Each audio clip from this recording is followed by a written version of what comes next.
I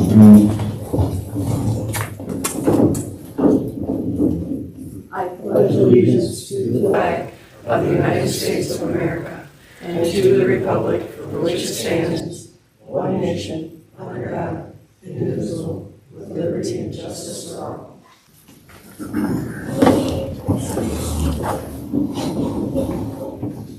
Cindy Yapsey. Here. Tom Tice. Here. Haley Rondo. Here. Anthony Sobak. Here. And I'm here. Do we have any additions, deletions, or corrections to the agenda? If not, I'll entertain a motion to approve it as presented. I'll make a motion to approve it. Second. Motion's been made and seconded. All in favor? Aye.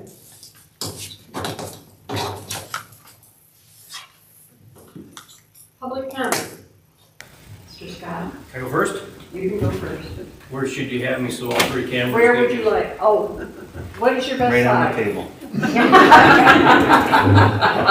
Not on the table, and I'm not bearing my best side. All right here? Whatever you want to do. All right. Yeah, so I'm here on behalf of the county. We proposed a millage this year for $1.5 million on the August primary to support the sheriff's office and law enforcement operations in Alcona County. It's a heavy lift. It's a 6-year millage. It's not nickels and dimes or change. It's a pretty good hunk of money. For mine, it's going to be $148 a year for my tax bill. I don't come here lightly and ask for money lightly. I don't ask for money from the county lightly. I normally get my budget at the end of 1 year for the next year, and that's what I have to spend. I don't come back and ask for more money. If we can't do it with what we have, we wait and we'll find a different way to pay for it. So I don't just come here asking willy-nilly for money. It's because of the cost to do business for us has just gone up so much over the years, and the revenue just hasn't. It's pretty much stayed. It's gone up, but it hasn't gone up to keep up with the expenses. A couple of examples. In 2019, when I took office, I was buying patrol cars for $24,000. Those were Chevy Impalas. They worked very well for us for a lot of years. They don't make police packages anymore. So we've had to move to Ford Explorers. So it's a little bit bigger vehicle, but it's also a lot more expensive. It's $54,000 as compared to $24,000, and that's not even equipped. That's just off the factory. The deputy that used to cost $75,000 for wages and benefits in 2019 is now about $125,000 to $135,000. Those are a couple of examples of things that have gone up. And some examples of things that didn't exist 20 or 25 years ago in law enforcement that we see as commonplace now.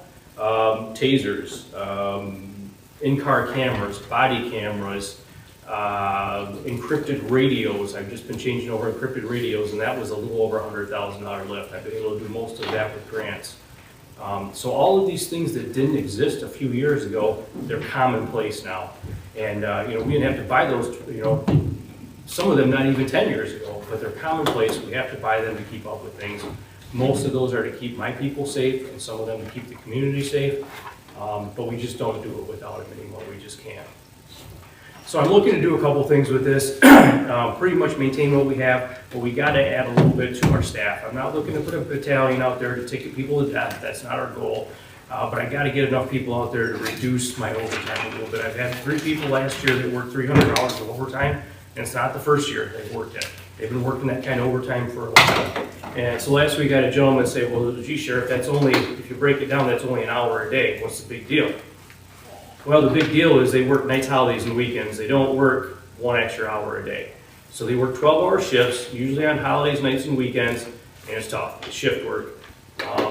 So I do the math a little bit differently than 1 hour a day, and I say, okay, 300 hours is 7.5 weeks.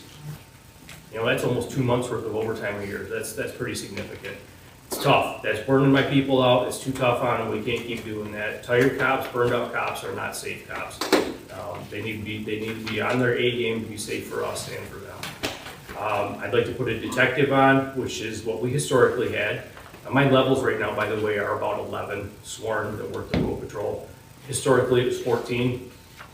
They've gone by attrition. I have replaced them sometimes because of budgetary concerns, sometimes just because I didn't have them. I have people banging on the door to come work here now. I have people lined up that want to work here, and I'm able, and I'm in a position now where I can turn people away. So if they're not quality police officer material and they work somewhere else, I don't hire them. I only hire good folks now. We don't settle. We don't have to, and we shouldn't have to.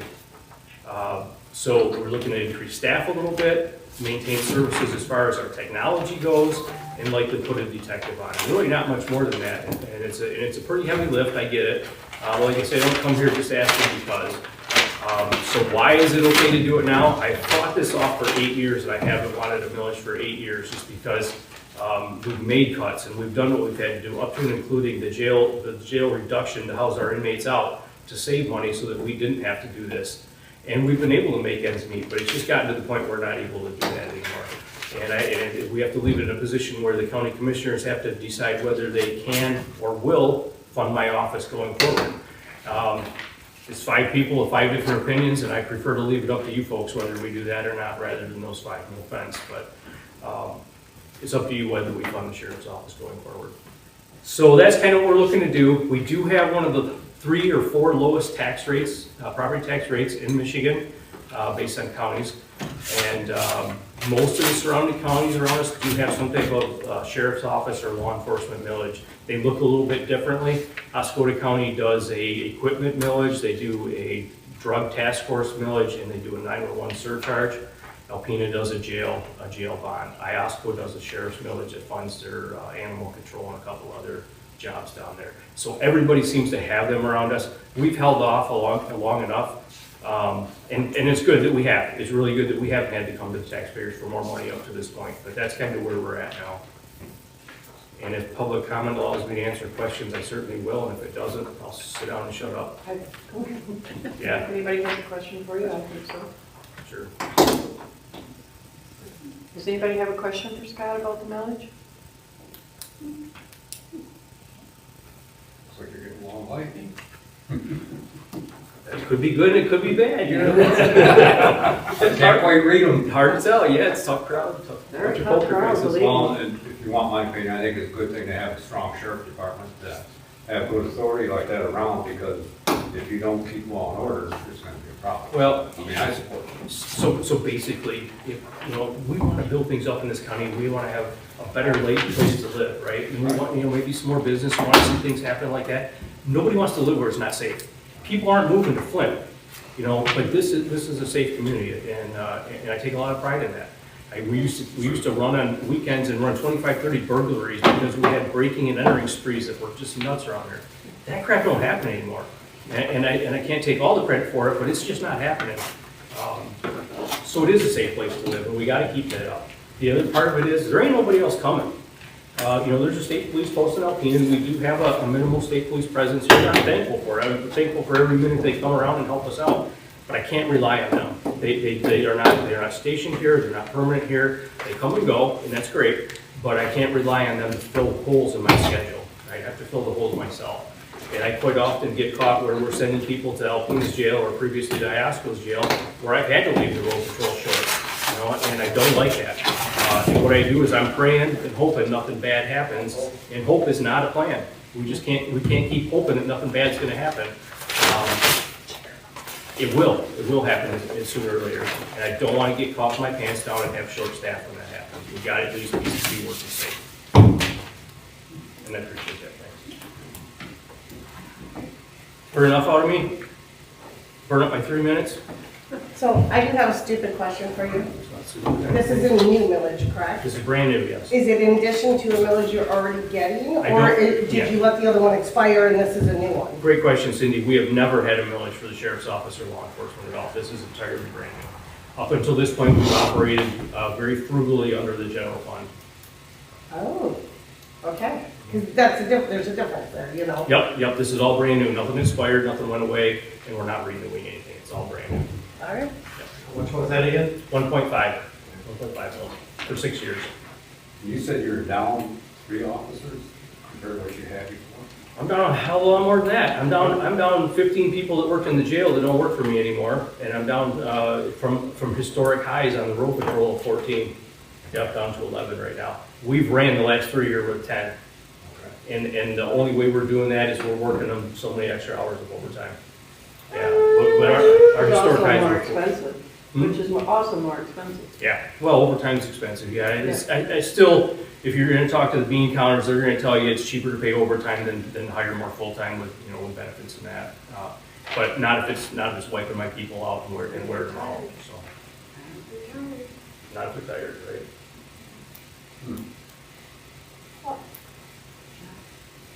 Thanks for the questions, I appreciate it, and I Thank appreciate you the for support. coming. That is August 4th, by the way. And if it's okay and you could excuse me, I'm gonna go and get dinner. Yeah, that'd be good. Thank you. Thanks a lot for coming, Scott. Well, I appreciate you having me. Work on that AC for next time, okay? Oh, January. So I was in January meeting. Thanks, Cindy. You're welcome. Hey, Scott, there's ice cream in the freezer. That's a perfect answer. Thank you so much. Any other public comment?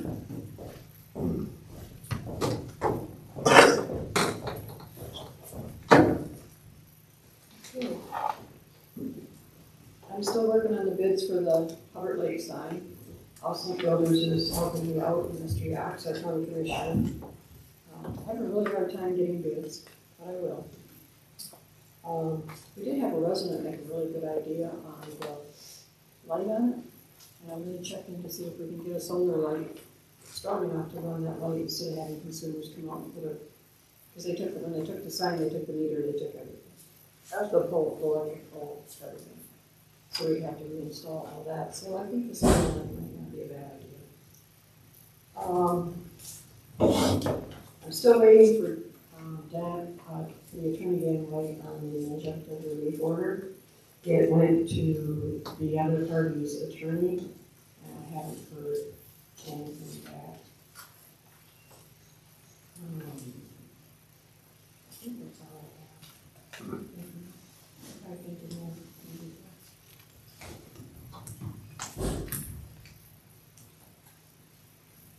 I tried to calm Dan today, because if we can't do it, we just need to ask the judge to do it.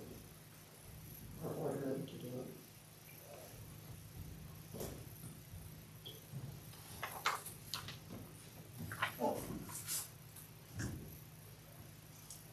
Okay, we have the regular meeting minutes from June 9th, 2026. Did anybody have any? Okay. Okay. Sorry. Oh, there it is. Okay. Did anybody have any changes they need to make to the regular meeting minutes? I'll entertain a motion to approve them as presented. I'll make a motion to approve the June 9th regular meeting minutes. I'll support. Motion's been made and seconded, all in favor? Aye. We have a special meeting minutes from June 23rd, 2026. Does anybody have any changes they need to make to them? If not, I'll entertain a motion to approve them. I'll make a motion to approve the minutes of the meeting on June the 23rd, special meeting.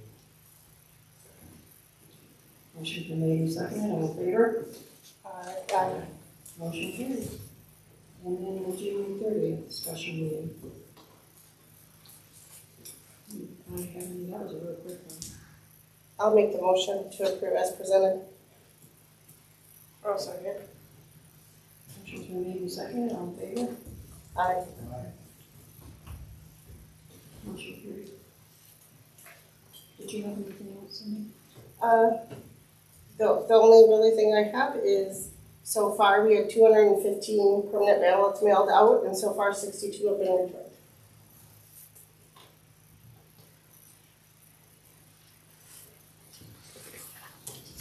Tomorrow, the election workers get trained. And we will have public accuracy testing coming up. Let me find it. I'll post it on the door, and it's gonna be in the paper. And I know Stephanie sent us the notice that it's going into the paper. Let me find it. Election Source sent it to me. It's this month, it's not this week, it's not next week, I think the week after or something. Here it is. It is going to be Caledonia Township. It's July 22nd at 11:30. So if you ever want to see how that works, come on out, yeah. Okay. David, do you have anything? Yeah, I'm gonna move if there's no, anybody against it. The money that's in S1 from the state to the money market, S3. I talked to the auditors when they were here about the money in the preferred shares account, S2. And he told me I could move that into the money market, so I did that, and I also closed that account. And then I also moved some money from the tax account into the general fund so that I could start my tax roll with it. That money was like uncleared checks, and has always been a balance in there since I started, and it drove me crazy. So he told me that I can move it into the general fund because it's not there, so that I did that. That's all. Thank you. Do you have the auditor?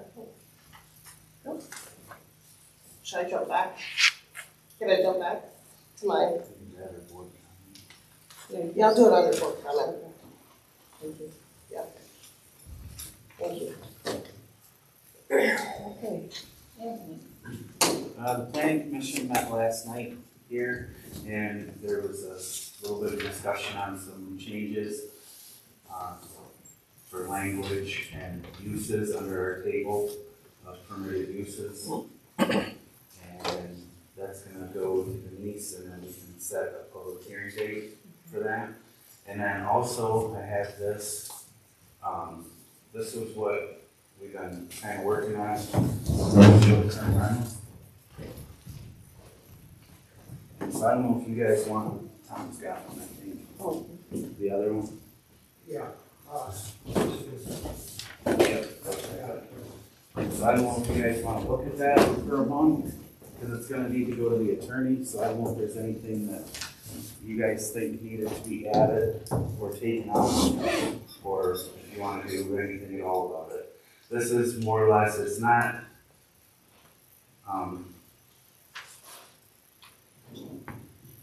Is that what that's supposed to be, or is it supposed to be a short? well, this is what, Okay, thank you. this isn't really Got it. getting into it. It more sets up a registry, so then if you had a short-term rental, you would have to, in here, it lays it out, you would have to have a septic inspection, a water inspection, and that would be done through the district health department, not through us. And then there would be a notice sent to neighbors that live within, we'd have to decide how many feet we would like that. And then on our website, there would be a contact person also, so that if there was an issue, the neighbors would have that contact information, or somebody local that can go take care of their issues. That's the, So, but they have somebody that when they register, they have to have somebody that's contacting us. yes, Okay. Oh, they have to have someone contact. yeah. Got it. See, they have to provide a name and phone number of a designated agent that's accessible within, X amount of miles or minutes, whatever we decide. So this is gonna be like a permit that they have to pull? Registration. How much is the permit gonna cost? We can, I only say that because to send letters out within so many feet, you have to get that information from the county, and it comes at a cost. yeah, we can set it at whatever. Okay, just consider that. Okay. So that's why there's things that could be added, I think, like how much is the permit gonna cost, and in here it says, we decided, fee to be determined by the township board. Okay. And then, It's an annual fee? I think it was 3 years, the application would be good, and you guys thought it should be 1 year, then, 3 years would cut down on how many letters you sent out, Right. where it would have to be sent out. So I think maybe everybody should take it home, review it, and come back to the next meeting with your thoughts. Yeah, And then if it's good, I will reach out to our attorney and have him go through it. Does that sound like reasonable? Yeah. Okay. I was at that meeting, I attended that meeting. Thank you, Tom, for doing Yes, that. and I was, got a real education out of it. Yes. They do a good job. And they put a lot of thought into what they do for us. Is there anything else? No, that was the, Thank you. there is a if anybody, there's a tri-township meeting here tomorrow, or no, yes, Thursday. you're training here tomorrow. Thursday, it's Okay. at 7.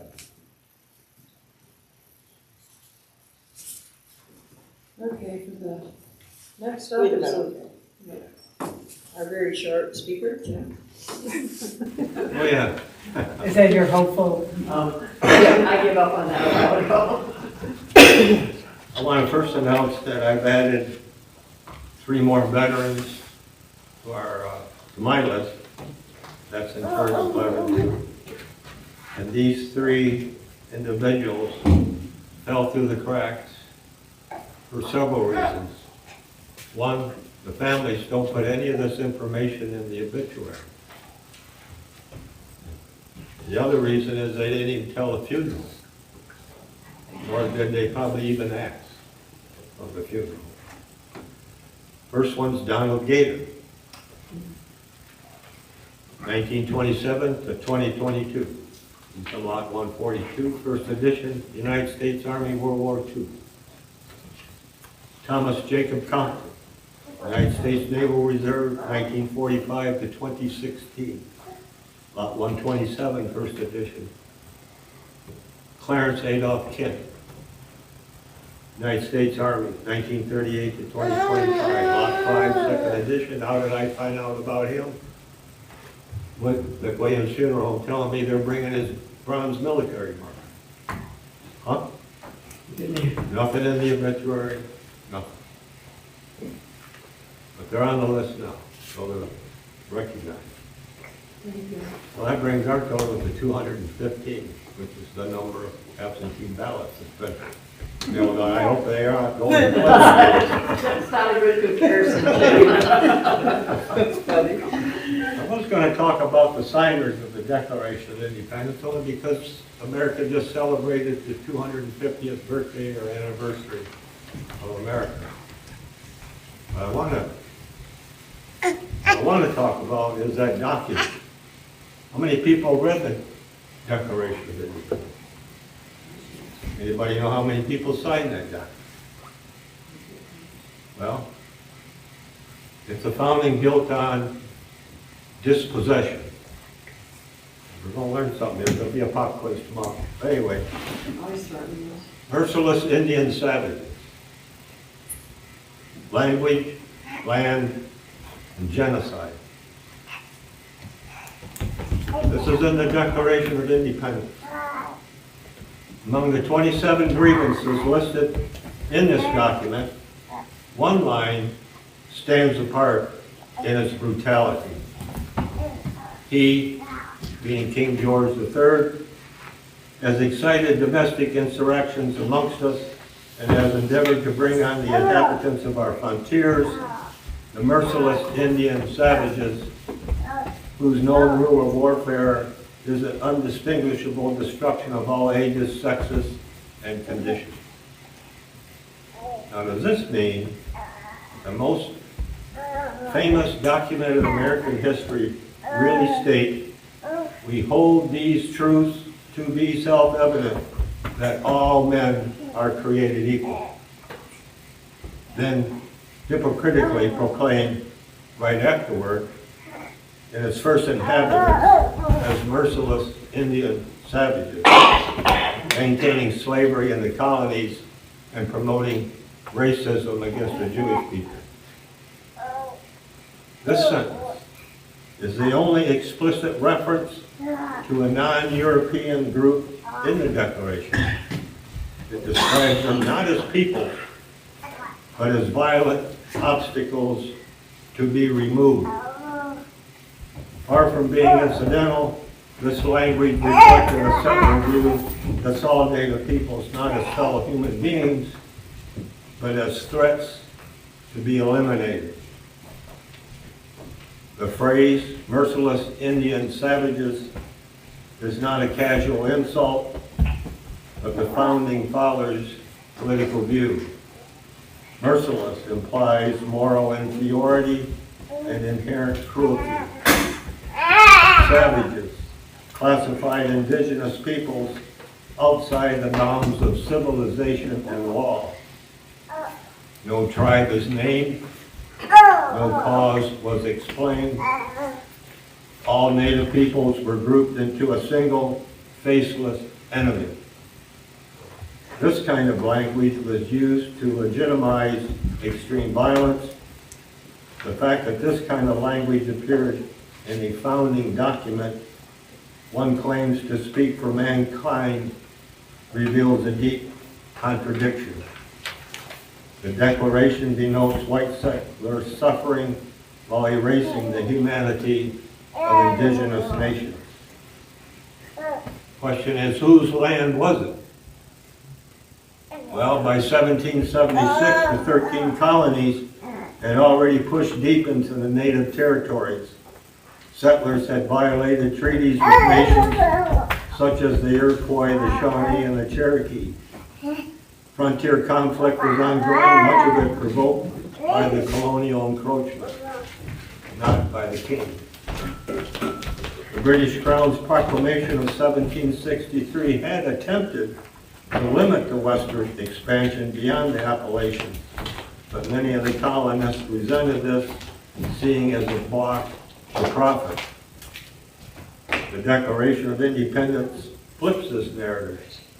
It accuses the Crown of bringing on native attacks rather than acknowledging that the colonists were the ones advancing into sovereign lands, and by doing this, indigenous resistance was rebranded as savagery, a move that laid the groundwork for later policies of removal and extermination.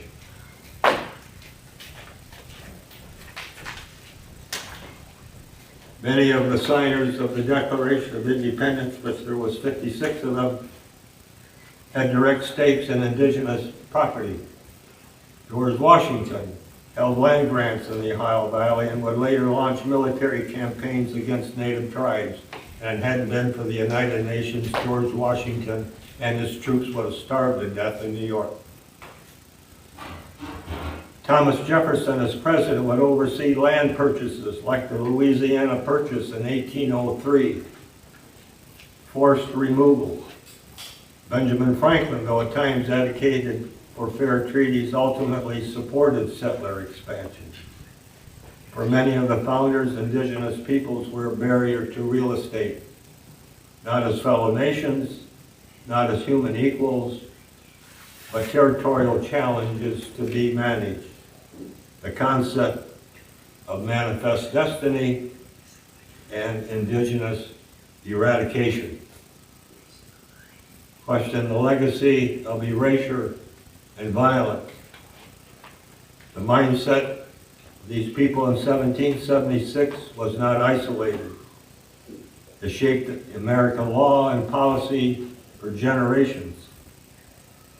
The Indian Removal Act of 1830, signed by President Andrew Jackson, forced entire indigenous nations off their homelands, leading to the Trail of Tears. The Kansas-Nebraska Act of 1854. The United States military carried out dozens of campaigns framed as pacification, including the Sand Creek Massacre of 1864, which killed and mutilated nearly 250 Cheyenne Arapaho men, women, children, and babies. And the Wounded Knee Massacre of 1890, which killed approximately 350 Lakota men, women, and children, of which the United States Army awarded 20 medals of honor to the members of the 7th Cavalry who participated in that bloodbath.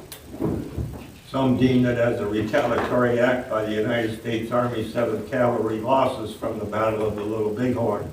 on June 25th, 1876.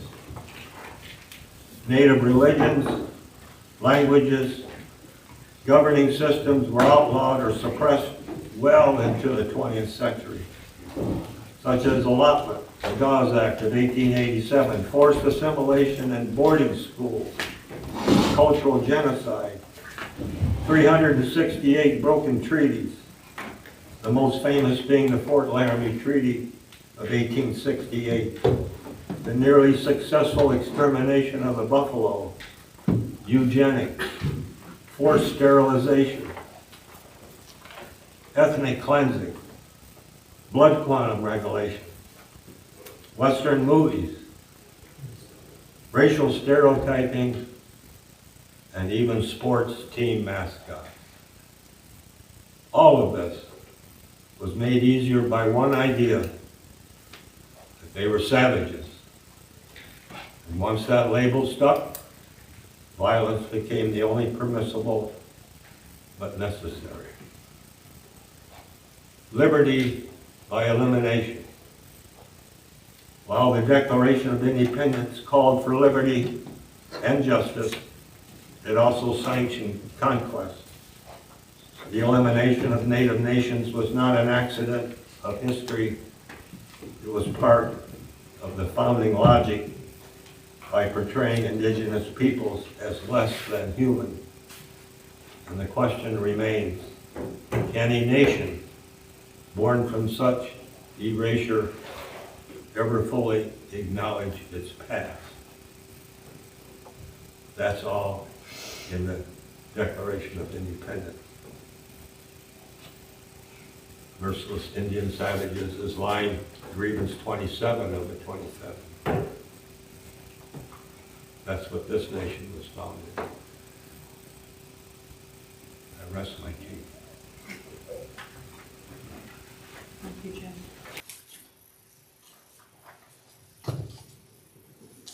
Okay, last month we tabled the Harmony Town offer.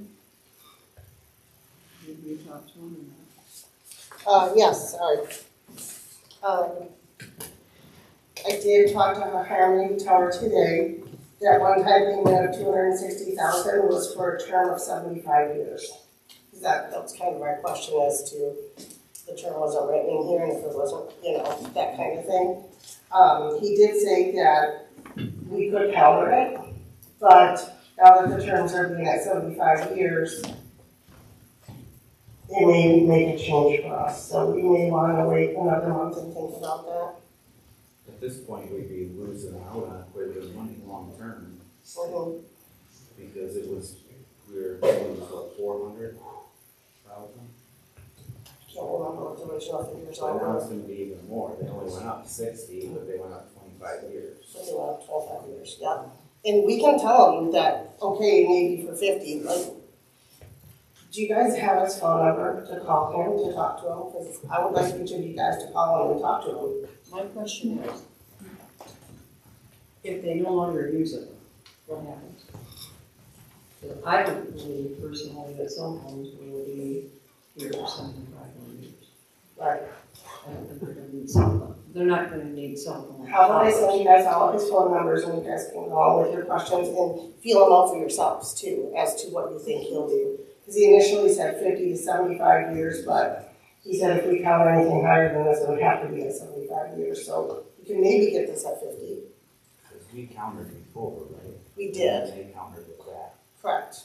I can't remember if it was 400 or 600. It was a lot more, and they came back not much higher or even close to what we asked for. So how about I send your phone numbers, you guys can talk to them, see what you think they're willing to do. Maybe you'll get a different response than me. I mean, it's not just my job, so everyone, how about I send the phone number and we table this for next month? Okay. Okay. That's good for everybody? The webcam down at the north end place. It turned out that that red safety light down by the boat launch that's on all the time is solar. So So I had John's Electric come back out, and he would run it all the way from the fuse box, the box, out to, kind of straight out from the building somewhere. We can pick where we run it, or Mike Suter can tell us the best spot for the camera. But it's gonna increase the cost, his bid that we approved was $1,675. It will raise his bid to $3,190. Now, I will say, the first time when he bid $1,675, Omega bid $3,107. What was his first bid? $1,675, I believe we already approved it.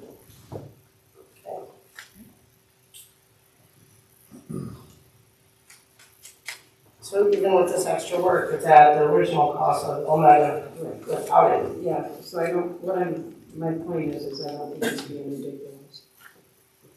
Really high. He spent a long time over with me trying to figure it out. Because we could go over there, but What do you think is our location? Yeah, they'll change the location, they'll probably give it a better view. Also, my thought process is where we're putting it, we could put 2 cameras on there, 3 cameras, whatever we want later on, that would show the kids' swimming area, the actual boats launching in the parking lot from that angle. We don't have to do that right now, but the pole will be there, the services and everything will be there. He's got a question about what? Well, you have them out there doing that. Is there any way you get a price on redoing the electric for pavilion? No, he's gonna fix that already for free. Oh, okay, thank you. You're welcome. Sorry about it. You're okay. So it's up to you guys. You wanna go the extra bit? Oh, yes, Digging that in, is he boring it? he's digging, he's trenching it. Oh. Bringing the flower over. So this would be good for, kind of another surveillance camera type thing. That's what we're saying, we could put a couple more cameras on the pole. Is the pole high enough to have cameras and no one mess with them? That was our goal, yeah, that was our goal, was to be way up, because I don't think anybody listening to that camera. Right, I'm just saying if we added 3 more, is it still high enough?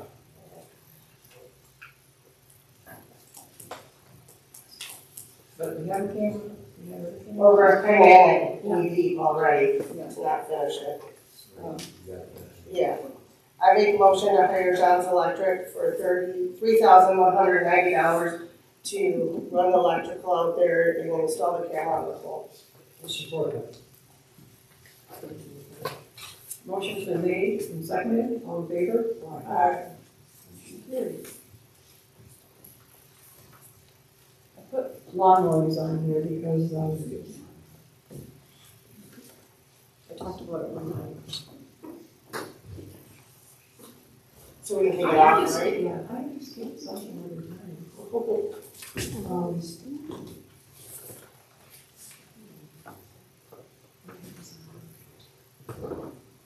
I asked Nick to mow the TNT buildings of that property that we purchased, because the grass was getting really long.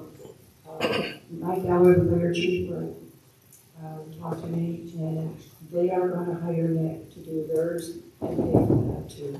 So we won't be paying for that anymore.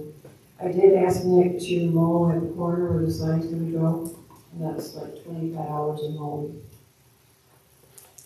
Because that was good for a long time. The fire department will take care of the TNT building.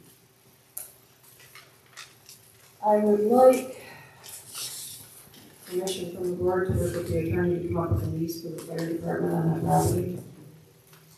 The TNT property. So we have it right? So, yes, it's really, we use fire funds, right? Yeah. Yeah, we need a lease. Yes. Yeah. We can kind of, you know, throw that out with them. I'll have the attorney and then I'll bring it back to you guys. And last month, Cindy sent us a policy for disposition of township property. Did you all have a chance to review it? That would be policy 2601. Does anybody have any changes or something different they'd like to do? No, I think it's a good idea to have. Yeah. I agree. That way everything's uniform. And I think this kind of mirrors the county's. Not only that, we won't be on the board forever either. I mean, once a policy's in place, it'll be there for a long time.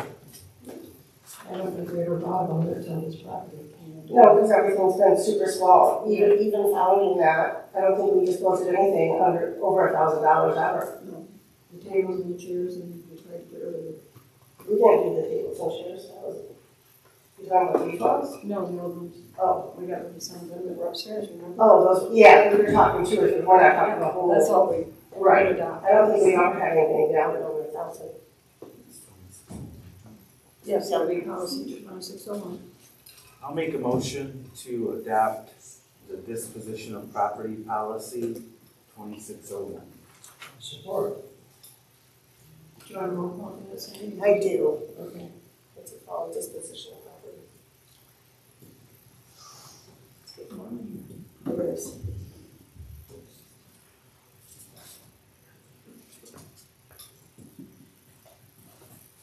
As president, you said? Yeah.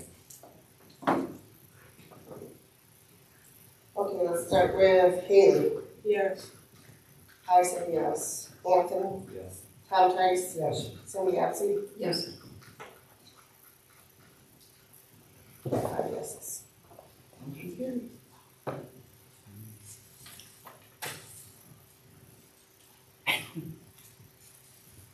Now, as far as following that philosophy, I want to put the building up, put the building up for bids. Do you want me to write up a bid and you guys review it first? Or do you want me to go ahead and follow that? And I have some things I want to add, like proof of insurance, cleanup and stuff. So it's up to you. I don't want to hold it up. I mean, the season's going, if someone's got to move it out of there, they have to you got to put the payment out. It's going to take time just to look at bids and accept them. And we might not do it the first bid. Right. What I can do is write it up and send it to all of you if anybody has a problem. And I think we can individually respond to you. You can't do a reply all, so make sure you're not doing that. And then as you revise it, if you have any, send it back out. We're going to reply one-on-one. Is that what Because the biggest thing is like how long you can be able to get it out. And that's the same as those two. yeah, if they can't even get it out, they don't really want October or November. Maybe they need 6 months or 8 months to get it out there, you know. Yeah. So, Okay, I'll do that and then I'll send it out to everybody and if anybody has any objections. and maybe just send it out one-on-one with each person so no one can mess that up. Yeah. I like that idea. Well, I just don't want any issues. I don't. Okay. Our county commissioner. I don't know if I said it before, but the state mandated that we had materials management plan. Yep. Either we had to do it or they would have Eagle do it. So we are in the process of putting together some quotes on bins. And we're looking at right now one location to do it. We haven't gotten that one yet. But in the meantime, Recycle Inc. is probably going to shut down here. Bill Thompson is just, they've done it once a month for a long time, and he's hoping this goes on, and he's on our board that we set up for the recycle program. So that is coming. It's a 3-year grant with a 2-year extension, and we're looking into seeing where it's going to go from there. Iosco County has a millage. Alpena charges $25 a lot, and that's what goes towards their recycle. Okay. So that's what we're working on right now, and we're supposed to have quotes tomorrow for building. I think we're going to have a 1 bin for just cardboard, 1 for plastic, and 1 bin that will be half for paper and half for glass. and we'll have another bin that has half plastic and half cardboard. That way, if it's filled and they take it out, somebody comes and there isn't anything available. So that's what they recommended. Okay.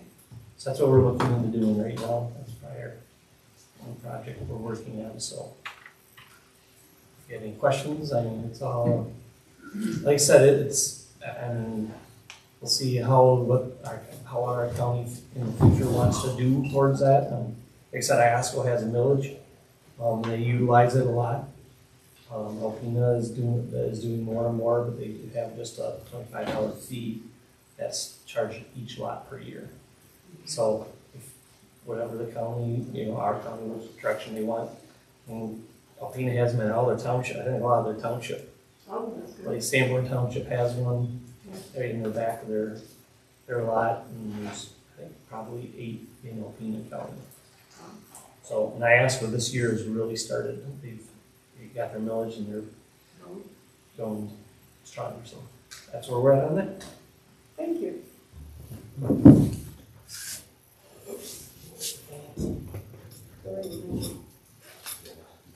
Bills to be paid. Does anybody have any questions or concerns on the bills to be paid as presented? I'll entertain a motion to approve them as presented.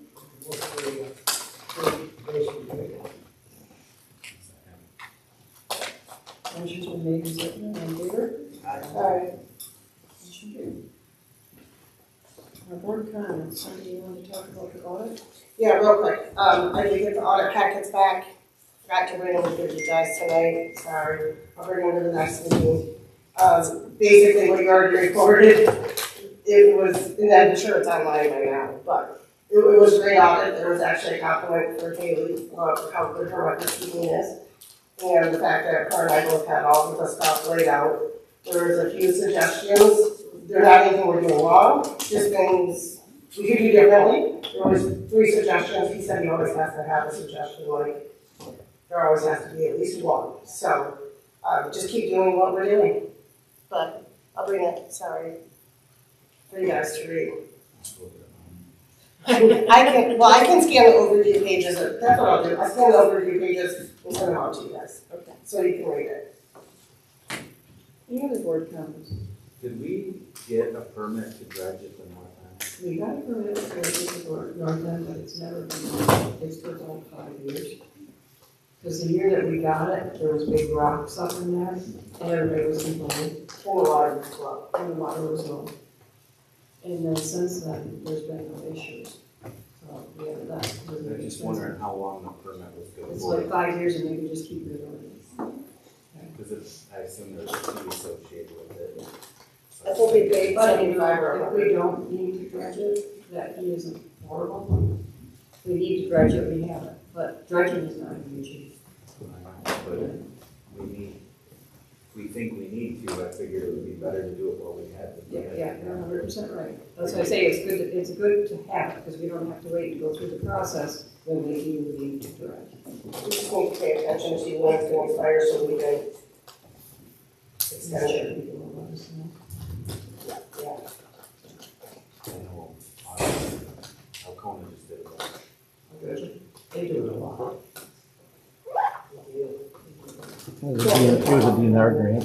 What's that? It was a DNR grant Yeah. for the mouth of Just seems like they do it every 3 years. I just, do it every it's a year. lot. But this fills back in. Is it just Because there's no break wall. They've tried to get a Yeti built. It's a grant. They haven't been able to do that yet. There's no break wall, so the. just keeps washing us? Constantly washing.